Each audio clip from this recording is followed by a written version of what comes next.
What is the worst thing you've seen a little child do? A neighbor's kid would mercilessly throw their 2 cats into the pool. The cats would fight and scratch. But that did stop the boy from flinging the cats repeatedly into the pool and forcing them to swim or drown. His father finally broke him of this behavior by throwing the kid in the pool, clothes and all, every time he caught his son torturing the cats. Reminds me of a patient I saw at work once. She came in to be seen as a walk-in. Dad was looking to have her admitted. I was getting her registered and checked in and noticed her hands and what I could see of her wrists. She was wearing long sleeves. Were all cut up. I thought little of it, assuming it was self-harm. Monsieur, being a psych hospital, we see that all the time. I used to self-harm myself, though, and the wounds on her hands and fingers did make me wonder just a bit, because that's a little unusual. It's a highly visible location and quite mobile, too. I shrugged it off. She went back for assessment. Come to find out from the social worker that met with her, the patient had strangled the family's pet cat to death. The wounds on her hands and arms were from the cat's claws. She had pinned it on its back and strangled it as it tore her arms to shreds. Fucking hell. WTF. Poor cat. At least they put up a fight and gave that bitch some deep cuts. Oh gosh, the list could go on for me. But here is one incident that really irked me. My sophomore year of college, my cousin asked me if I can take her 2 daughters, 11 and 6, to the mall, because she was busy and the girls wanted to use their spending money. We go to the mall. I buy them ice cream, and they spend their money. As we're leaving, we pass Claire's, and boy oh boy does the youngest wanna check it out. Now here is some backstory with these kids. Their mom, my cousin, doesn't punish them worth of shit. I had their son throw a toy train at me once, and all I got in response when I told his mom was, "He's 9 and you're 19. Just be the bigger person. He's just a kid." That kind of parenting. Anyways, I tell this 6-year-old that we can look, but because she already spent her money, we weren't buying anything. As soon as we walk in, she goes up to something she wants and says, "Buy this for me." When I say no, she announces in the store, "Fine then, I'll just take it," and proceeds to walk out the door. I take the U back and tell her that we are going home. Never have I seen a kid throw a tantrum like this in my life.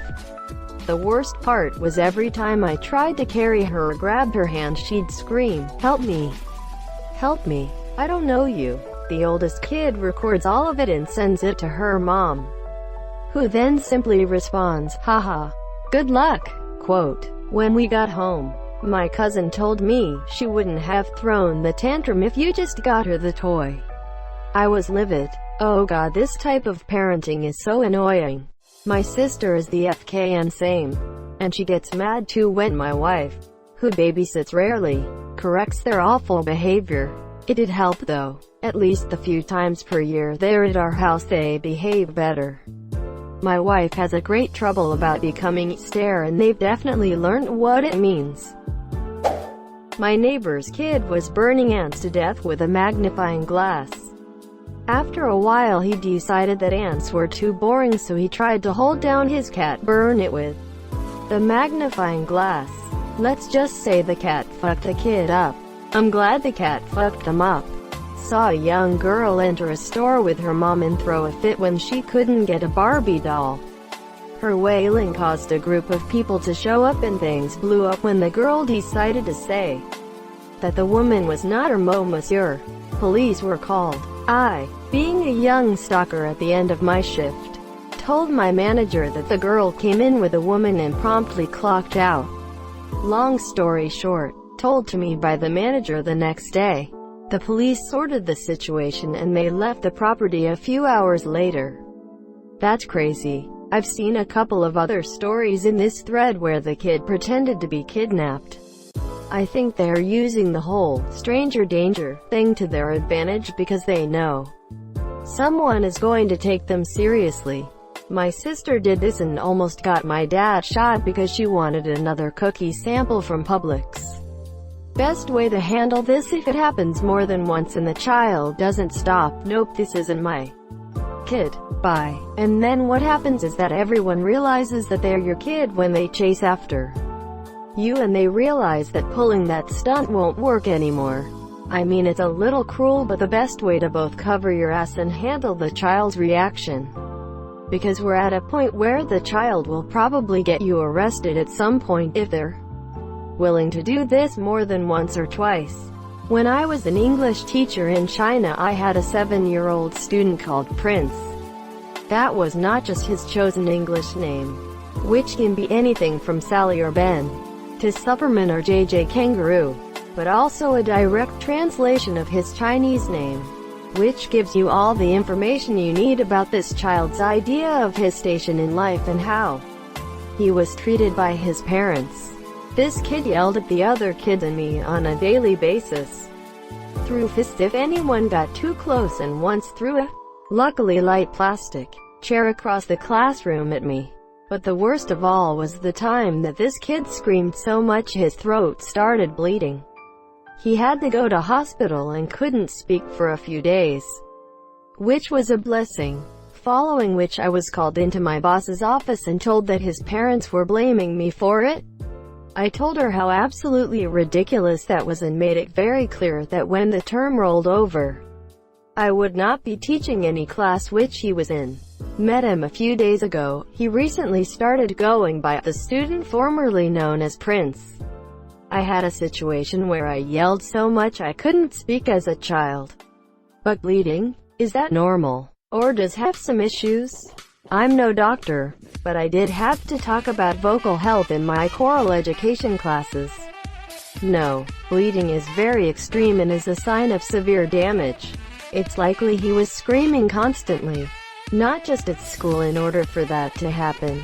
In my kindergarten class, this big kid punched a girl in the face and then slammed her face into a desk because she stole my seat. By the way, it wasn't his seat and he never sat there. What happened to that kid after WWE contract? This reminds me of a kid I was in preschool with, Dustin. Dustin was that slightly taller, heavier, so chubby he squinted kid. He had a nasty habit of biting the other kids and laughing while they cried. Enter Eddie. Eddie was a scrawny little Hispanic boy who insisted on being the pink Power Ranger when we played pretend. Eddie was energetic and could run circles around us other kids. And one day, Dustin bit Eddie. Instead of crying and running off to tell the teacher, Eddie, without missing a beat, bit Dustin back. Dustin started screaming and blubbering, running off to tell the teacher. Both received a timeout, and Dustin never bit another kid. I was at Boston Market. This kid smacked his mom's butt. She was like, no. Then he grabbed her skirt and in one move pulled it down to her ankles. She was in shock. The store was packed too. She couldn't get her clothes up fast enough. I admired her for not running out the store though. She got her chicken and left fuming. I saw a woman at Kroger deflect her toddler son as he was trying to get her tits out. He was yanking her top up and trying to stick his hands down her shirt. She was cool as a cucumber, all defense in business. Little kids, all teeth and claws, and a daily reminder that we are animals. Cool as a cucumber is exactly how you want to act in that scenario. No reaction equals not likely to try that same tactic again. Caught a little bastard with a pair of scissors about to try to cut my cat's tail off. Edit. So, just to clarify, the child was a 5-year-old girl. Future serial killer in the making. Lifetime ban from my house at 5 years old. Remember that scene in Game of Thrones where Gregor Clegane fights Oberyn Martell and pushes his eyes in to blow his head up? My mother works in a kindergarten where they accept special needs kids too. She told me one day one of the more special kids got another kid on the ground and started pressing his eyes in just like in the show. All the other kids started screaming in terror. Not to mention the poor victim and the attending adult couldn't even get him off. He was gripping his victim so hard. One of the other kids had to run for help and they could finally get him off. Luckily the kid didn't suffer any lasting harm, monsieur. Maybe this is just me, but if I can't pull the kid off after a couple tries, I'd shove him hard enough to knock him off. I would never hit a child, but in a situation when someone's health is at stake, I'd probably kick the little shit off. Toss a bucket of frogs onto the hot grills of a fire. He was 9 at the time. What was the bucket of frogs for? Grillin'. I do a lot of secure transports between hospitals and psych facilities. I once transported an 8-year-old kid who flushed his parents' insulin because he knew they needed it to live. Jesus.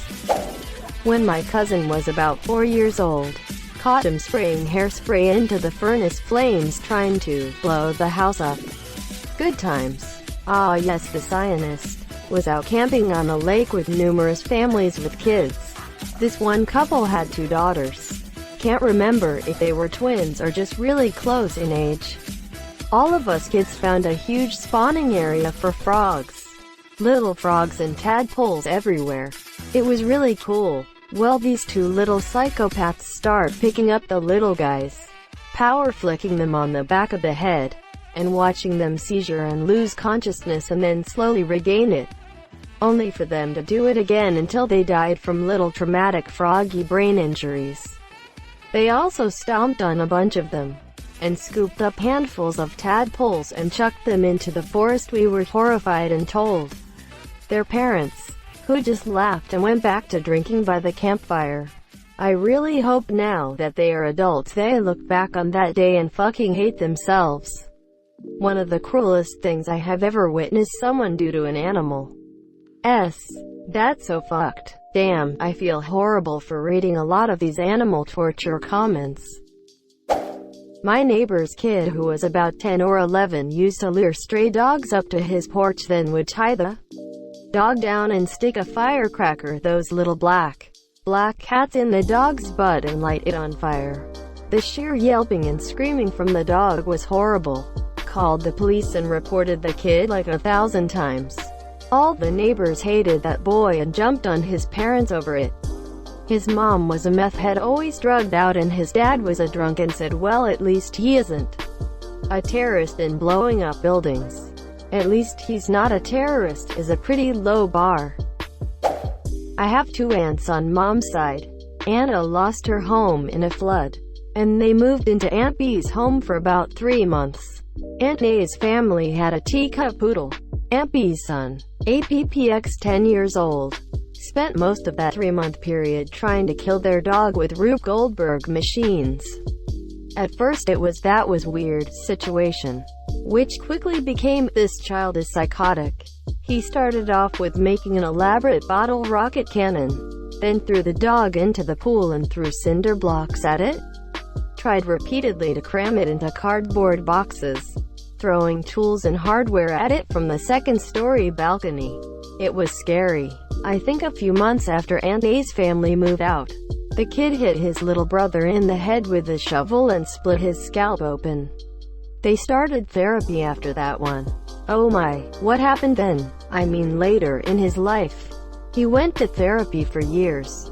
He's my cousin, and by our late 20s you could see he was atypical in some respects.